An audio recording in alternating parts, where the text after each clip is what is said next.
আমার যুবক দুনিয়ার জমিনে যেমন করে চলার দরকার ছিল তেমন করে তো বন্ধু তুমি চলতে পারো না। এই বান্দা আজকে তুমি অহংকার করে দুনিয়ার জমিনে চলো, আজকে তুমি দুনিয়ার জমিনে হিংসা বিদ্বেষ করে চলতেছো। তোমার মতো শক্তির অধিকারী এলাকার ভিতরে কেউ নাই, তোমার মতো শক্তির অধিকারী শহরের ভিতরে কেউ নাই। অথচ আল্লাহ কোরআনের ভিতরে বলেন তাবারাকাল্লাযী বিয়াদিহিল মুলক ওয়া হুয়া আলা কুল্লি শাইইন কাদির।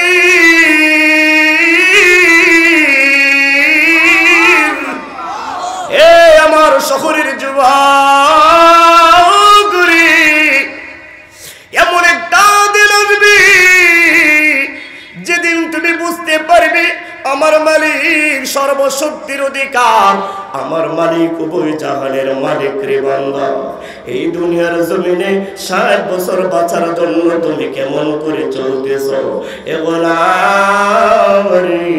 আরে 70 বছর বাঁচার জন্য কেমন করে দুনিয়ার জমিনে চলতেছো? আল্লাহর দোহাই দিয়া বলতেছি রে যুবক, না না মুসলমানের সন্তান, আল্লাহ তোমাকে দুনিয়ার জমিনে বানাইছে একমাত্র আল্লাহর ইবাদত করার জন্য রে গোলাম, একমাত্র আল্লাহর উপাসনা করার জন্য। এ গোলাম দুনিয়ার জমিনে চতুষ্পদ জানোয়ার আল্লাহ বানাইছে, এ বান্দা কুকুর আল্লাহ বানাইছে, গরু আল্লাহ বানাইছে, কিন্তু ইবাদতের উপর তাদের কোনো এলাই কর্তব্য নাই, ইবাদত করার জন্য তাদের উপর কোনো উপদেশ নাই। মানুষ আল্লাহ বানাইছে, ওই মানুষের আল্লাহ তাআলা বলেন এ মানব জাতি তুমি আমার ইবাদত করবে। ওটা কোনো আলেমের কথা না, ওটা কোনো মুফতি সাহেবের কথা না, ওটা আমার আল্লাহ কোরআনের ভিতরে বলেন ওয়ামা খালাকুতুল জিন্না ওয়াল ইনসা ইল্লা লিয়াবুদুন।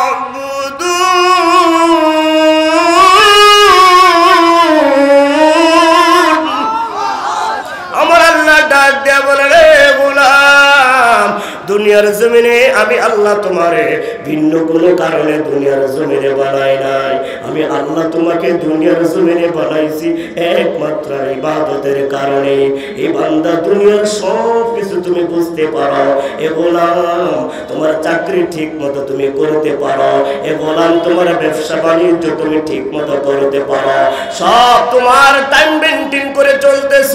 আরে খাবার খাইতেছ ঠিক ঠিক সময়ে তুমি খাবার খাইতেছ, তুমি ডায়াবেটিসের রোগী, তুমি ঠিক টাইমে ওষুধ সেবন করতেছ, কিন্তু তুমি যে আল্লাহর গোলাম 5 ওয়াক্ত নামাজের জন্য তোমাকে মুয়াজ্জিন ডাক দেয়, এই সময়টা তুমি এখনো মেনটেন করতে পারো না, এই সময়টা তুমি এখনো বের করতে পারো না।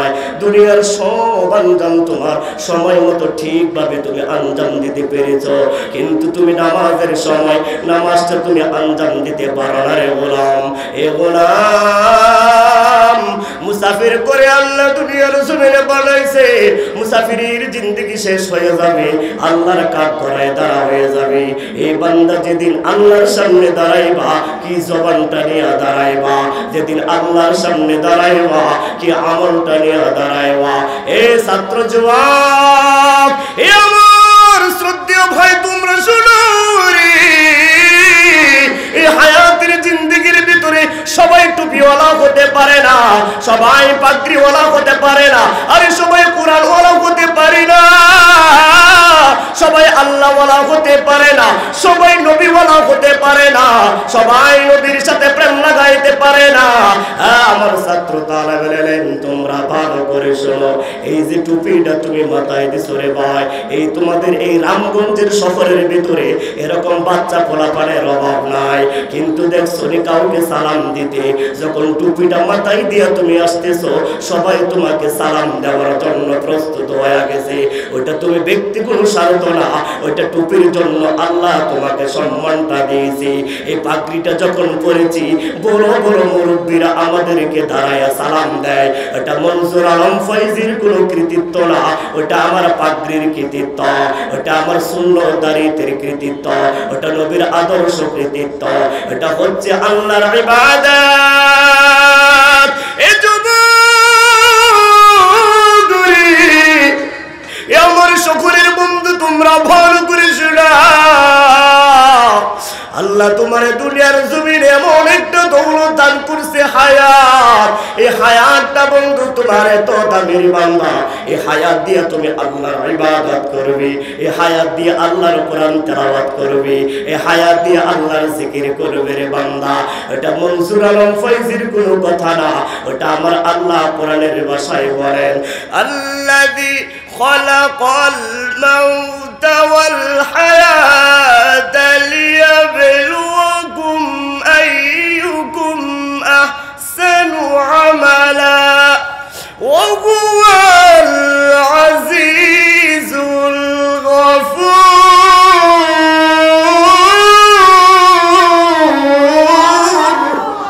এই কালামে জিন্দা কুরআনে হাকিম حكمته لا يزال قديم جميع العلم في القرآن حكيم تقصرت عنه أفهام الرجال بقى قرآن كلام الله بشر قديم استي نايدو يا আমার ছাত্র যুবক জীবনে হাফেজ হতে পারবে কিনা সেটা কোনো গ্যারান্টি নাই। আছে আছে আরে ভাই, জীবনে আলেম হতে পারবে কিনা সেটা কোনো গ্যারান্টি নাই, কিন্তু হায়াতের জীবনে ইবাদত করতে হবে সেটা তোমার গ্যারান্টি। অবশ্যই তো অবশ্যই আল্লাহর ইবাদত তোমার করতেই হবে।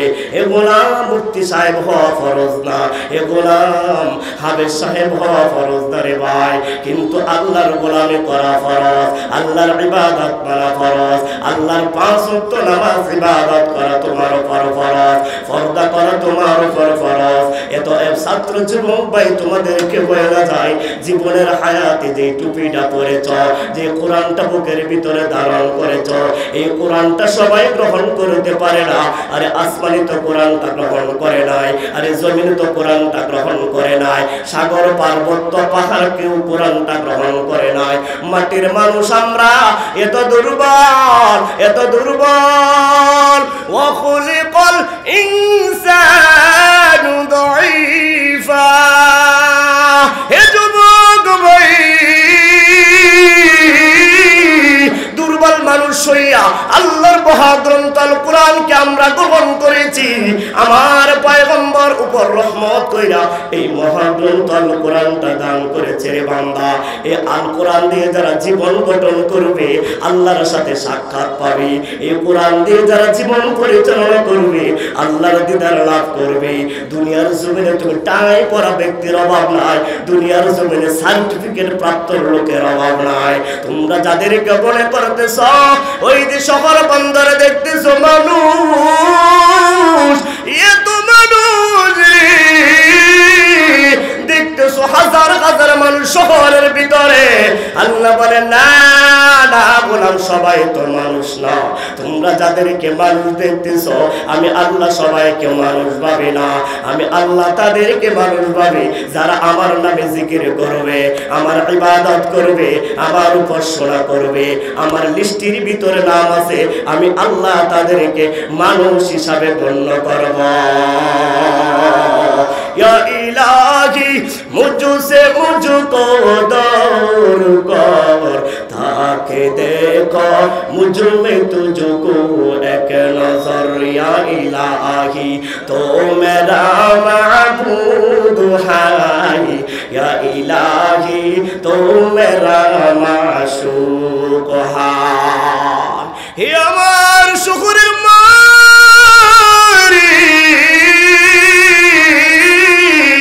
আমার কলিজার টুকরা বল, আজকে তুমি মনে করতেছ আমরা তো বড় মুহাদ্দিস সাহেব হতে পারি নাই, কেমন করে জান্নাতে যাব?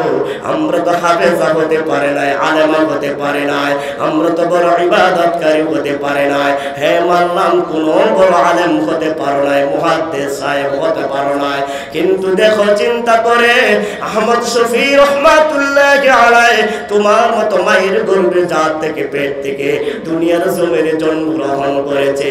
আরে বাইজিদ বুস্তামি তোমার মতো মায়ের জাত থেকে জন্মগ্রহণ করেছে। আল্লাহর বড় বড় বুজুর্গরা তোমাদের মতো মায়ের জাতের পেট থেকে জন্মগ্রহণ করেছে।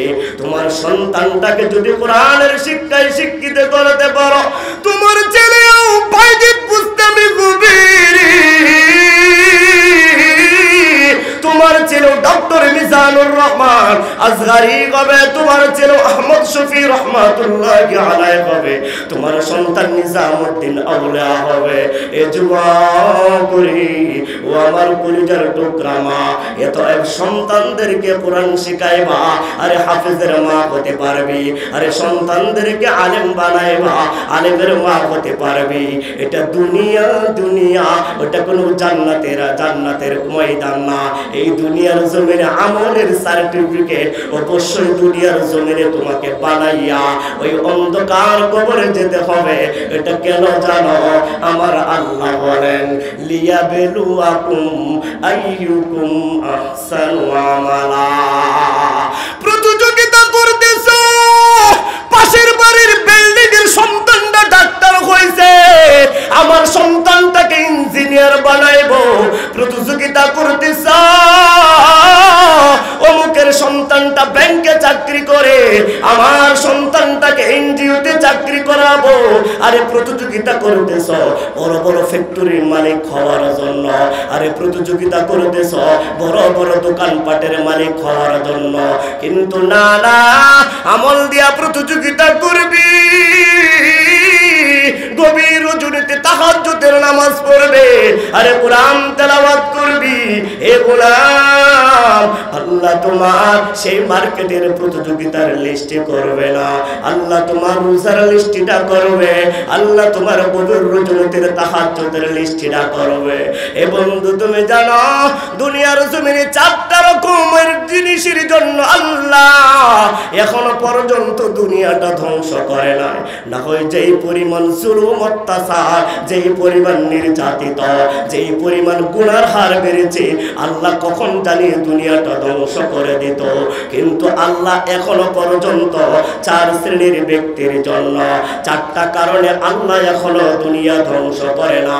1 নম্বর কারণ দেখছো সাদা পাকা দাড়িওয়ালা বাবাজিরা, আরে দেখছো কত আমার বাবা, দেখবা যখন মুয়াজ্জিন আযান দেয় ফজরের সময়, আরে সাদা পাকা দাড়িওয়ালা বাবা যেটা, আরে ঠান্ডা পানি দিয়ে ওযু কইরা মসজিদে চলে আসে রে বাবা। হাঁটুর ভিতরে ব্যথা থাকে, আরে কবরের ভিতরে ব্যথা থাকে, তারপরে মসজিদ ছাড়ে না। ওই গোলাম যখন, ওই বাবাজি যখন, সাদা পাকা বাবাজি যখন আল্লাহর কুদরতি পায়ে যখন সেজদায় পড়ে মালিকরে ডাকে, আবার আল্লাহ ডাক দিয়া বলেন, ও গোলাম আমি তোর চোখের পানির দিকে তাকাইলি, এই গুনাহগার জমিন আমি আল্লাহ ধ্বংস করতে মন চাই না। এ যুবক,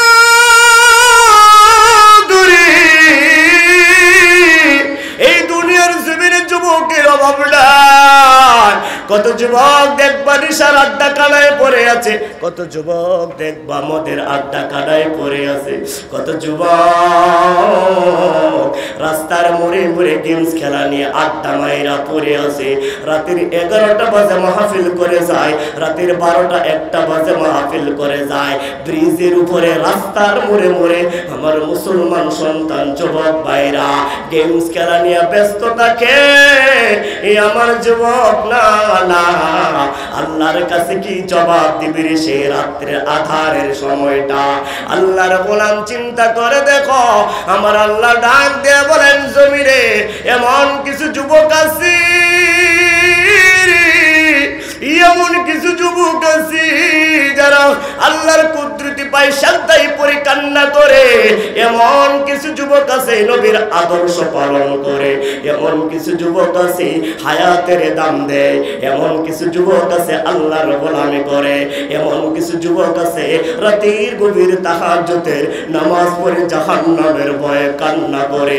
ওই চোখের পানি যখন যুবকের বেয়ে বেয়ে পড়তে থাকে, আমার আল্লাহ ডাক দেও বলি,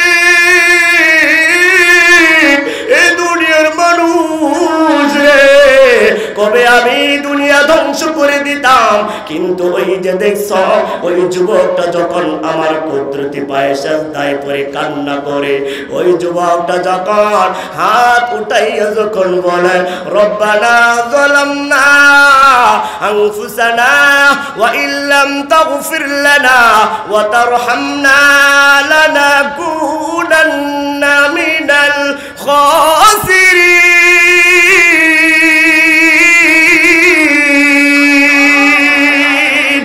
এ ছাত্র তালেবে ইলম রে বাবা, আরে কত তাহাজ্জুদের ছাত্র ভাই পাওয়া যায় রে, কত ছাত্র ভাই আরামে ফজর পর্যন্ত ঘুমায়, আর কত ছাত্র ভাই দেখা যায় রাতের 3টা বাজে উল্টা মসজিদের কোণার ভিতরে বইসা বইসা তাহাজ্জুদের নামাজটা পড়া কোরআনটা এক করার জন্য আল্লাহর কাছে কান্না করে, কোরআনের সবকটা ভালো করে শেখার জন্য আল্লাহর কাছে কান্না করে। এরকম ছাত্র জীবনে আমাদের দেখার অভাব নাই। এই যে আপনাদের হুজুর হাবিবুর রহমান মাওলানা মুফতি হাবিবুর রহমান ভাই, আরে একই সাথে হেফজ করাই করেছি, প্রতিযোগিতামূলক আমরা পড়ালেখা করেছি, কত রকম ভাবে আমরা রেহাল ভেঙেছি প্রথম লাইনে সবকটা দেওয়ার জন্য। জিজ্ঞাসা করো রে ভাই, আল্লাহর কসম এমন কিছু ছাত্র আছে মাদ্রাসায় কোরআনটা পড়ে পড়ে ঘুমাই রে, আবার কোরআনটা পড়তে পড়তে বিছানাটা বাস করে, আবার ওযু করতে যায় কোরআনটা তেলাওয়াত করতে করতে, আর ওযু সাইরা কোরআনটা তেলাওয়াত করতে করতে আইসা যেখানে সবকটা বন্ধ হয় সেখান থেকে আবার শুরু করে দেয়। এরকম ছাত্র আছে না? না, অভাব নাই, অভাব নাই। এরকম যুবক আল্লাহর জমিনে অভাব নাই। গভীর রজনীতে যখন 16 বছরের যুবকটা, 20 বছরের যুবকটা, 25 বছরের যুবকটা যখন আল্লাহু আকবার বলে আল্লাহর সামনে দাঁড়ায়, হে কলিজার টুকরা মুসলমানের সন্তান, কত যুবক রাতের 2:30 বাজে খেলা দেখার জন্য মোবাইলটার ভিতর রিংটোন দিবি, কতক্ষণ ঠিক কিনা? আরে নেইমার আর মেসির খেলা দেখার জন্য কত যুবক রাতের 3টা বাজে 2:30 বাজে রিংটোন দেয়া ঘুমায়। কেন বাবা? ওই খেলার ভিতরে কি মজা পাইছো রে ভাই? তোমার কাছে হাত জোর করে বলে যায়, আরে প্রতিদিন লাগবে না, একটা দিন আল্লাহর দরবারে দাঁড়ায়া যাইবা, গভীর রজনীতে ঠান্ডা পানি দিয়া ওযু করে। হে যুবক, এই নেইমার আর মেসির খেলা দেইকা রাতের 2টা বাজে যেই মজা পাও, হে যুবক একদিন তুমি ঠান্ডা পানি দিয়া ওযু কইরা আল্লাহর সামনে দাঁড়াইয়া মালিকরে ডাক দিবে, আরে কি মজা লাগবে, কি মজা লাগবে। এই মজা বোঝানোর কোনো ভাষা নাই, এই মজা মানুষকে দেখানোর কোনো কুদরত নাই রে ভাই। এই মজাটা মনের অনুভূতি, এই মজাটা একমাত্র আমার আল্লাহর সাথে সম্পর্ক। এ দুনিয়ার যুবক যখন যুবক আল্লাহর কুদরতি পায় সাজদায় পড়ে জাহান্নামের ভয়ে যুবকগুলো কান্না করে, আমার আল্লাহ ডাক দিয়ে বলে, হে পৃথিবীর মানুষ, আমি আল্লাহ দুনিয়া কত আগে ধ্বংস করে দিতাম, কিন্তু ওই যে দেখছো যুবকটা আমার কুদরতি পায় সাজদায় পড়ে কান্না করতেছে, ওই যুবকটার চোখের পানির দিকে তাকাইলে আমি আল্লাহ গুনাহের জমিন ধ্বংস করি না। নইলে মুমিন সুয়ে মুমিন মিশাওয়াদা, নইলে কাফের সুয়ে কাফের মিশাওয়াদ। সাত তুমি গ্রহণ করবে কুরআনের। এ যুবক আর্মিতে চাকরি করে, ব্যাংকে চাকরি করে, টুপিওয়ালা অভাব নাই, আরে ভাই ডিপার্টমেন্টে চাকরি করে দাড়িওয়ালার অভাব নাই। কিন্তু যুবক তুমি শহরের পোলাপান, শহরের যুবক, শহরের স্মার্ট তুমি দেখাইয়া, শহরের সোসাইটি দেখাইয়া জাহান্নামে চইলা যাইতেছ। আরে বন্ধু বান্ধবের সাথে সময়টা যাত্রাঘাটে কাটাইতেছো, আরে বন্ধু বান্ধবের সাথে সময়টা তুমি নিশাখানায় কাটাইতেছো। কেন? আল্লাহর সামনে যেদিন দাঁড়াইবে হে গোলাম, এমন একটা সময় যেদিন মালিক ছাড়া আর তুমি কারো উপকার পাইবা না। সেদিন মালিক ডাক দিয়া বলেন, মালিক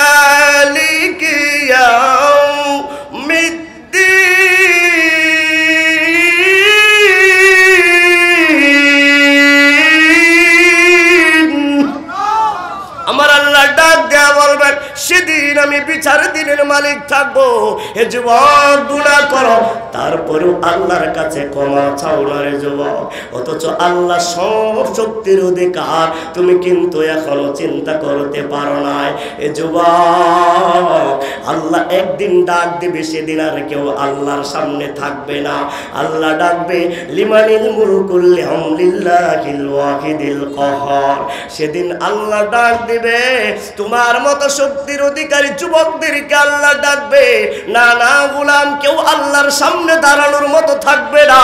আরে বড় বড় প্রাসাদের বাড়িওয়ালা থাকবে, বড় বড় মার্কেটের বাড়িওয়ালারা ডাকবে, বড় বড় জমি বিঘা বিঘা জমির মালিকরে ডাকবে।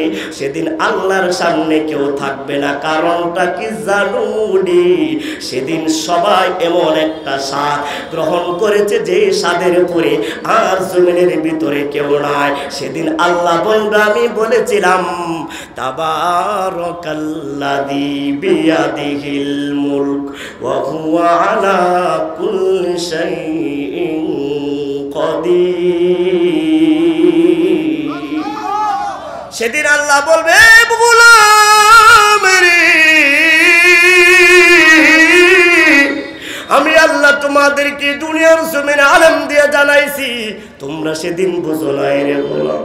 আজকে আবার কত দুলালি যুবক ভাইরা নামাজ বুঝে না। শহরের যুবক, এই শহরের যুবক ভাই, না না, আজকে মা তোমাকে ফজরের নামাজে ডাইকা দেয় না, সন্তানের চেহারাটা নষ্ট হয়ে যাবে। এই জন্য সন্তানকে ভোর রাত্রে ডাইকা ফজরের নামাজটা পড়ায় না। এরকম মা বাবা আছে না? না আছে না? যুবক, গুনাহ করেছ কেউ দেখে নাই রাতার আধারে। আরে ভাই, গুনাহ করেছো রাতের আধারে, গুনাহ করেছো বন্ধুর চোখের আড়ালে। এ ভাই, গুনাহ করেছো তুমি মা বাবার চোখের আড়ালে। এই গুনাহের জন্য তুমি মাপ চাও আল্লাহর কাছে। কিন্তু না না, আজ পর্যন্ত নিজের গুনার প্রায়শ্চিত্ত নিয়া আল্লাহর সামনে তুমি দাঁড়াও নাই। 2 রাকাত নামাজ পড়ে আল্লাহর কাছে তওবা করবে, সেটাও তুমি এখনো পর্যন্ত পারো না রে বাবা। শোনো, এক সাহাবী আল্লাহর কাছে গিয়েছে, মাইজ ইবনে মালিক আনসারী রাদিয়াল্লাহু তাআলা আনহু। আল্লাহর পয়গম্বর বসে রইলেন, হঠাৎ করে গিয়া বলতেছে, নবী গো, আমি তো জিনা করে ফেলেছি, আমাকে একটা শাস্তি দিয়া দুনিয়ার জমিনে এমন শাস্তি দিন যেই শাস্তির কারণে আখিরাত আমার পরিষ্কার হয়ে যায়, আর জান্নাতের পথ আমার পরিষ্কার হয়ে যায়। মাইজ ইবনে মালিক আনসারী রাদিয়াল্লাহু তাআলা আনহু আল্লাহর পয়গম্বরকে যখন বলে, ও পয়গম্বর, আমি জিনা করে ফেলেছি, আল্লাহর পয়গম্বর মুখটা অন্য দিকে ফিরায় নেয়, আবার মুখের সামনে গিয়ে বলতেছে, নবী, আমি জিনা করে ফেলেছি, আমি পাপাচার করেছি, আমাকে শাস্তি দেন, আমাকে দিনের শাস্তি দিয়া আখিরাতের পথটা আমার জন্য পরিষ্কার করে দেন। আবার পয়গম্বর অন্য দিকে মুখ ফিরায় নেয়, আবার সামনে গিয়ে বলতেছে, নবী, আমি পাপাচার করেছি, জিনা করেছি, আমাকে শাস্তি দেন, আমাকে শাস্তি দেন, আমাকে শাস্তি দিয়া আখিরাতের পথ পরিষ্কার করেন। এবার পয়গম্বর সাহাবীদের সাহাবীদেরকে ডাক দেয়া বলতেছে, সাহাবী যাও সরো জমিতে দেখি আসো সত্যি কিনা এই সাহাবী সত্যি জিনা করেছে কিনা একটু দেখে আসো। এবার সরো জমিতে সাহাবায়ে কেরামরা খবর নিলেন সত্যি জিনা করেছে। এবার পয়গম্বরের কাছে খবর পাঠাইলেন, ও পয়গম্বর সেই সাহাবী কি করেছে? জিনা করেছে। এবার পয়গম্বর বলে, ও সাহাবী যাও তাকে গাথা করে অর্ধ গাথা করি, তাকে অর্ধ শরীরটা গাথার ভিতরে ঢুকাইয়া এইভাবে কূপে তাকে পাথর মেরে হত্যা করে ফেলা। এ আমার কলেজার টুকরা যুবক, ঘটনাটা শোনা আমার সাহাবীরা দুনিয়ার জমিনে আল্লাহর পয়গম্বরের কাছে গুনাহ কেমন করে পরিষ্কার করেছে। আর তুমি রাতের পর রাত গুনাহ করতেছো, আর দিনের পর দিন গুনাহ করতেছো। একদিন আল্লাহর সামনেও তুমি দাঁড়াও না, একদিন গুনাহর বোঝাটা নিয়ে আল্লাহর সামনে উপস্থিত হও না। পয়গম্বর বলেন, সাহাবী যাও যাও তোমরা তাকে শাস্তি প্রদান করো।